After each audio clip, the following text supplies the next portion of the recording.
Hello everyone, Sachi, how you guys doing? So yeah, early chapter. Oh, I love getting these, like that little unexpected treats. Especially after the breakdowns, yeah, it was difficult this time. But aren't they always difficult? But anyway, enough about that, I got my fix, let's jump into it. That cover. Hey, Bellamy is designing a Jolly Roger. So Bellamy's working on the Jolly Roger. No idea whose it is, but in my opinion, I just think it's a Straw Hat. The way he's drawing the lines, I can imagine the band and the brim of the hat being placed there. But anyway, it's showing that unlike how we met him the first time, he's actually respecting people's dreams now. And in fact, he's trying to further this one. So yeah, he's making that Jolly Roger on a unrippable cloth. Maybe it's to replace the one the Straw Hat's lost. I think that's what everyone is mentioning. But hey, just saying, interesting turn for him. Love to see what other takes us. Now, on to the chapter. One Piece, chapter 917. The treasure ship of provisions? Okay, there's a ship of provisions. But we're inside Wano. How are we going to have ships? We started back at Okobore Town, where everyone is just noticing how noisy it is in Bakura today. That must be one hell of a tournament. Too bad we can't see it.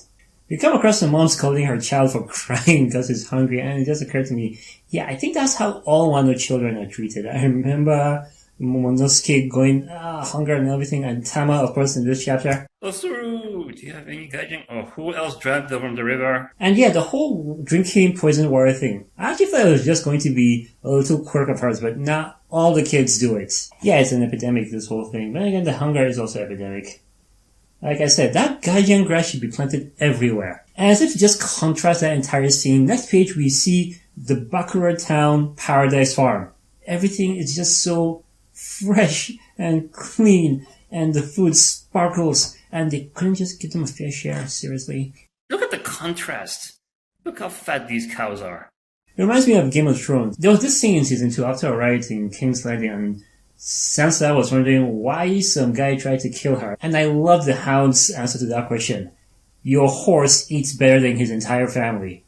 Yeah, just kind of reminds me of that scene when I saw this. So we meet the final headliner in town, Speed, and she is, well, she ate the smile fruit for a horse, and now she has a horse's ass. She's a centaur now. Well, baby got back. It's a very interesting design, and yeah, I can already see people rotate for this. She even claims to have 350 degrees vision, which doesn't make sense. Horses have a nice clear field of vision because their eyes are located mostly to the sides. She has a human face, so how exactly is she getting that 350 thing? And yeah, they emphasize on the 50, because obviously there's 10 degrees that she actually can't see. It reminded me of Neji's little blind spot in Naruto. And yeah, she's a handsome woman. Until she smiles.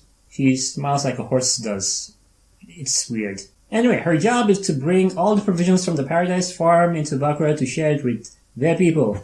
But there's a fire because of the whole incidents happening, and why are the firemen acting like acrobats, and where's the water? But basically she's just walking through all the disaster left behind by Orishima's departure. But yeah, back in town, Tama's still in trouble. Hono still has his lion's fangs on her. Kamijiro the lion. Oh, that's the name of the lion. Kamijiro. Yeah, the lion has a name. Anyway, Holden thinks he has the upper hand, so yeah, he would take a moment or two to monologue to himself, or at least try to ask some questions. Like whether or not they are familiar with Tama's ability, and how he intends to hold him hostage to Lord Shentomaru, the guy that's been stealing from him. And it seems Okiku knows of Shentomaru. But anyway, she's simply trying to get Luffy and company to not escalate things. Yeah, good luck with that. We broke his house. Pretty sure he's already pissed. Anyway, the reason why she doesn't want things to escalate is because that might bring out Jack the Drought. So we have a confirmation that he got rescued from his flight from last time, and he's actually in town. He's been spotted a couple days ago. Yeah, I love how confused she got when Luffy and Zoro were discussing the subject. I mean, out of context, anyone would be confused. But from their understanding about the situation, the people in town are basically hostages. Because if Jack comes into play and goes wild, the people there are going to be in trouble, and she's trying to avoid that.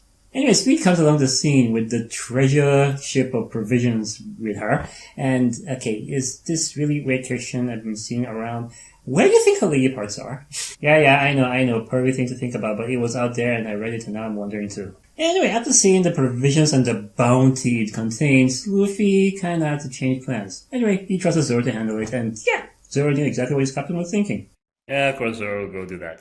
Kiku, sorry, but we're going to have to make this a steal and run. Anyway, at the main gate, finally Hawkins comes into town and he's trying to get to the source of commotion quickly. only to be headed off by a mysterious guy wearing one of those weird straw bucket-like hat thingies. I think they're called Tajans or something. Okay, that is law. If you see the sword, obviously you know it's law. But then again, we are in Wano. A lot of people have a lot of swords. Could be anyone. But I do love that even under that thing, he's wearing his famous hat. Anyway, Law sees Hawking particularly as a threat because he knows about them. Yeah, Law is still in espionage mode. He's trying to contain as much information about themselves as possible, and having Hawking someone who could finger them and let everybody know who they are, he sees a threat and is trying to take him out. Anyway, back with Hold'em, he has finished his little talk and now he wants to take them all as hostage, but of course he doesn't need all of them. He's gonna kill one. And he chose a lady.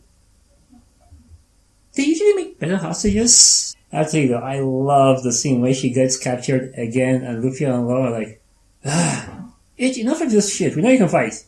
This is getting old. Okiku, we know you're good. Why are you... Never mind.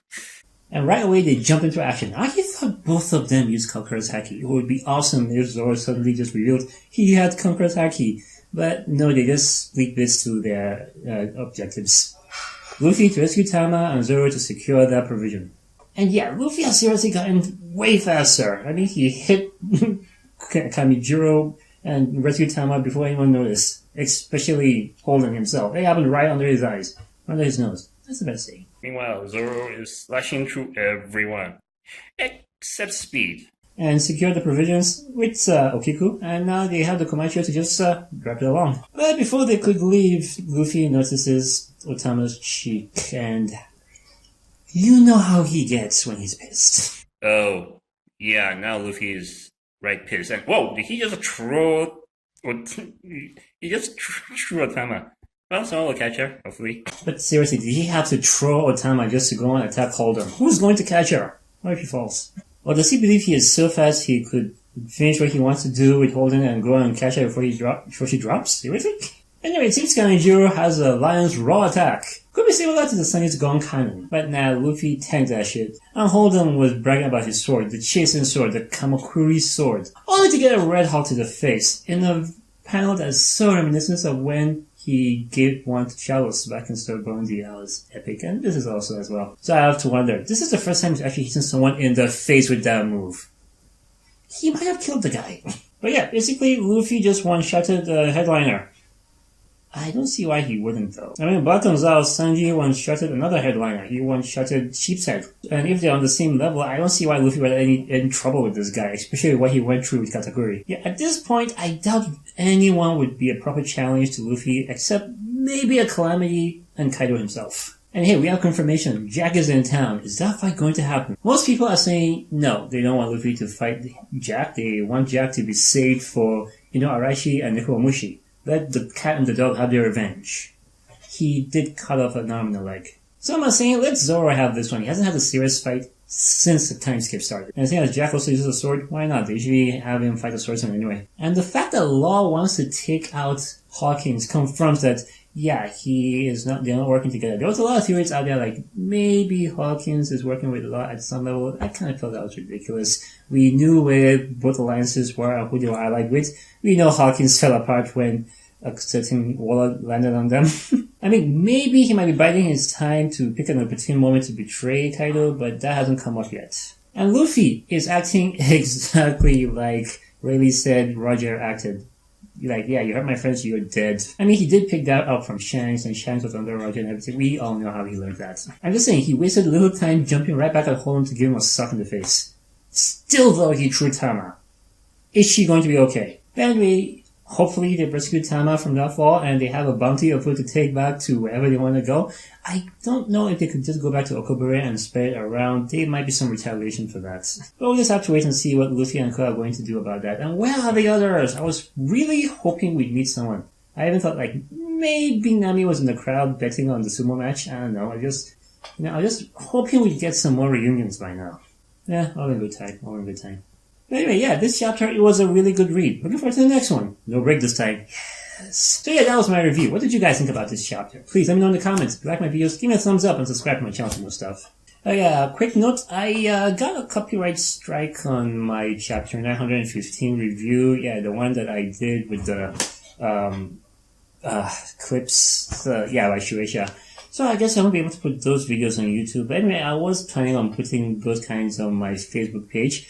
Look forward to that. I plan to restart my manga read-throughs pretty soon. I've been meaning to do that for a while, but things have been busy. But anyway, just throwing it out there. Thanks for joining me. See you guys next time. Fellas, yeah, fellas, yeah. Your girlfriend got your butt. Hell yeah. Shake it, shake it, shake it.